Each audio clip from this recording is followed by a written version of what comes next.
Assalamualaikum warahmatullahi wabarakatuh. Nama saya Agnia Suci Sopya Hidayat dari kelas 10 IPS 2. Di sini saya akan menjelaskan teks biografi yaitu yang berjudul George si jenius dari Papua.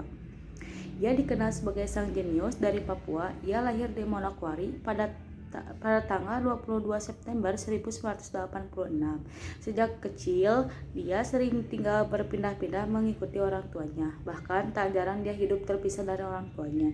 Dia adalah seorang pemenang lomba First Step to Domba Please in Please pada tahun 2004 dari Indonesia. Makalahnya berjudul In Fact, Drink and Hegaculate Network of Indical Resistor.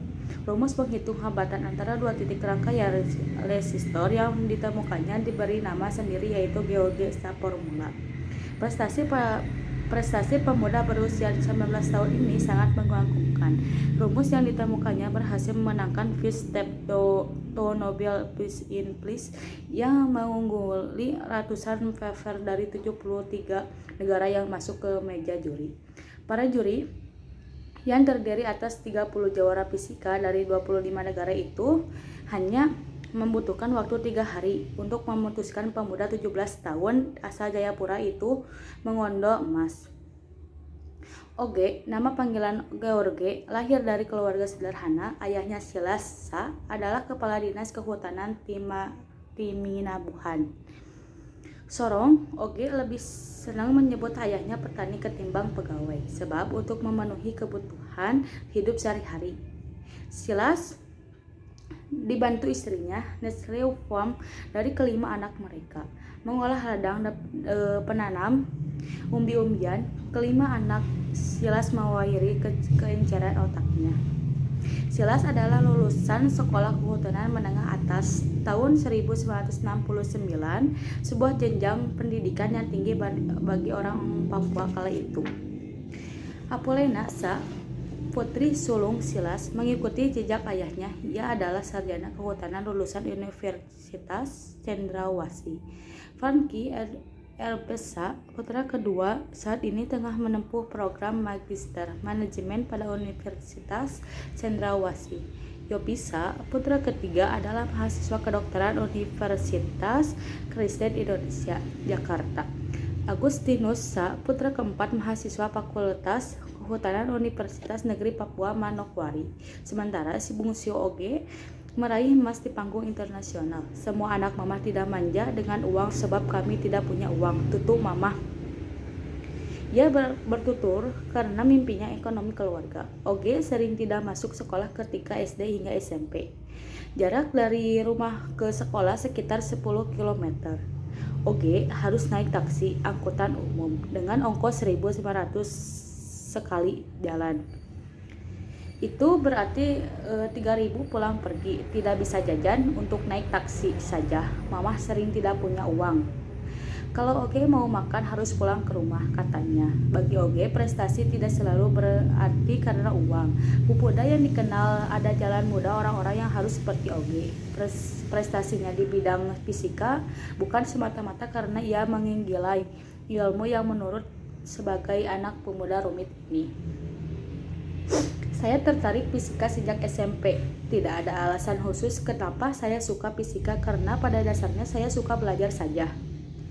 Lupakan saja kata fisika, saya suka belajar semuanya, katanya. Semua mata pelajaran di sekolah saya suka. Saya suka kimia, sejarah, geografi, matematika, apalagi bahasa Indonesia. Saya selalu bagus nilai bahasa Indonesia, tambahannya. Selepas SD dan SMP, saya kerap diwarnai bolos sekolah itu. Oge diterima di SMUN 3 Buper Jayapura.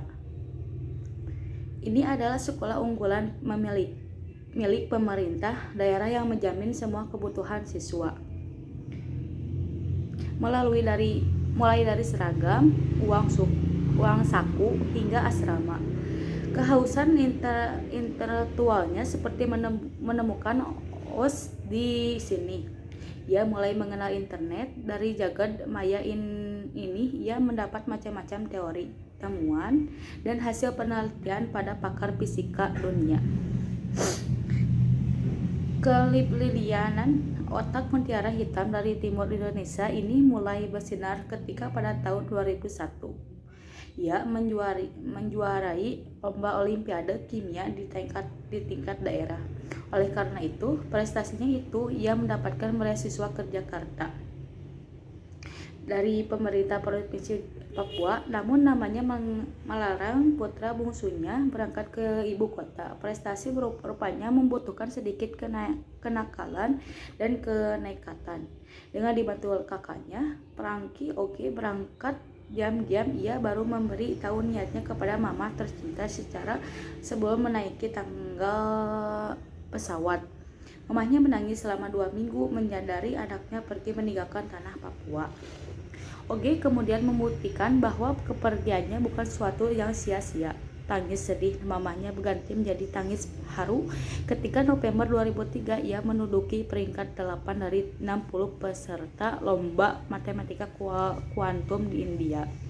Prestasinya memuncak tahun ini dengan menggenggam emas hasil riset fisikanya. Mama pun tidak pernah menangis lagi. Saya ingin jadi ilmuwan. Sebenarnya ilmu itu mempermudah hidup. Ilmu pengetahuan dan teknologi itu membuat hidup manusia menjadi nyaman. Saya berharap kalau saya menjadi ilmuwan, saya dapat membuat hidup manusia menjadi nyaman, kata dia.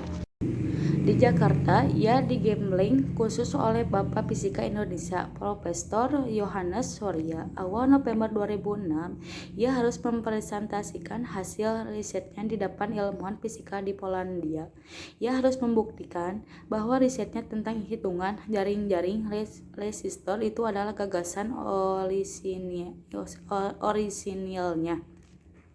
Setelah itu, ia akan mendapatkan kesempatan belajar riset di Polish Academy of Science di Polandia selama sebulan di bawah pembimbingan fisikawan Poland. Setelah menerima penghargaan itu, George mendapatkan banyak fasilitas materi pendidikan. Saat itu, Malik Fazar meminta George memilih perguruan tinggi manapun di Indonesia tanpa tes. Kampus tempat di kuliah juga diwajibkan memberikan fasilitas belajar. George sempat bingung memilih kampus sebelum utusan Direktur Eksekutif Freedom Institute Rizal Malagange mendatangi dirinya. Saya diminta menemui Pak Abuzar Bakri, ungkap pria kelahiran 22 September 1986 tersebut. Freedom Institute menawari George kuliah di luar negeri. Ia boleh memilih negara manapun, mau di benua Afrika, Eropa, bahkan Afrika sekalipun. Terserah George. Beasiswa tersebut bukan hanya uang kuliah, tapi juga uang saku dan biaya hidup. Pria menghobi basket itu sempat bingung memilih negara. Rizal mengusulkan agar dirinya memilih Amerika sebab negara pimpinan Barack Obama tersebut bagus untuk belajar dan melakukan penelitian. George lantas mendaftarkan ke jurusan Aerospace Engineering di Polandia Institute of Technology. Kampus di pesisir timur Amerika di Plevcon. Kampus itu berdekatan dengan Kennedy dan tempat peluncuran pesawat NASA, National Aeronautics and Space Administration. Di jurusan Aerospace Engineering alias teknik diagrantara itu, George mempelajari semua hal tentang pesawat terbang, baik pesawat terbang di angkasa maupun di luar angkasa. Dia juga mempelajari ilmu yang mempersulit di jagat, yakni rocket science. Saking sulitnya, orang Amerika sering bilang you don't and rocket spring to it out, katanya lantas terkekeh. Di antara 200-an mahasiswa seangkatan hanya 40 orang yang lulus. George mempelajari semua hal tentang pesawat terbang, mulai struktur pesawat, daya angkat, hingga efisien berat dalam teknologi pembuatan burung besi itu. Ada alasan khusus dirinya suka pesawat terbang. Selain memang mengagumi, Presiden ketiga Indonesia B.J. Habibie yang gandrung pesawat itu, lelaki bertumbuh kempal tersebut semula ingin menjadi pilot. Namun, karena kedua matanya minus 3,25, dia harus mengalihkan impiannya. Kalau enggak bisa menerbangkan pesawat, saya harus bisa membuat pesawat, setidaknya memahami teknologi pesawat terbang, tegasnya. Tahun pertama di Amerika sangat sulit bagi George, sebab dia belum pasti berbahasa Inggris. Pernah dia tertahan sejam di bagian imigrasi. Saya hanya duduk dan diam selama sejam gara-gara tidak bisa bahasa Inggris. Tahun pertama, George tak langsung kuliah. Dia hanya bahasa di Indonesia, di sekolah bahasa Inggris, English Language Service in Sheffield, negara bagian Ohio, AS, Amerika Selatan. Selama setahun dia ngebut belajar bahasa, mulai pukul 8 hingga pukul 5. Dia melahap materi bahasa Inggris. Saya mempelajari lagi grammar dan kosakata. Jelas anak bungsu pasangan Silas Sa dan Nelly Wafom itu. George lulus pada akhir 2009. Kini dia bekerja di perusahaan internasional yang bergerak di bidang migas. Sembari bantu-bantu di lembaga yang memberinya beasiswa, Freedom Institute. Sembari bantu-bantu di lembaga yang memberinya beasiswa. 3 minggu ini aku di Jakarta, nanti ke laut lagi, katanya. Cukup sekian dari saya. Mohon maaf bila banyak kekurangan.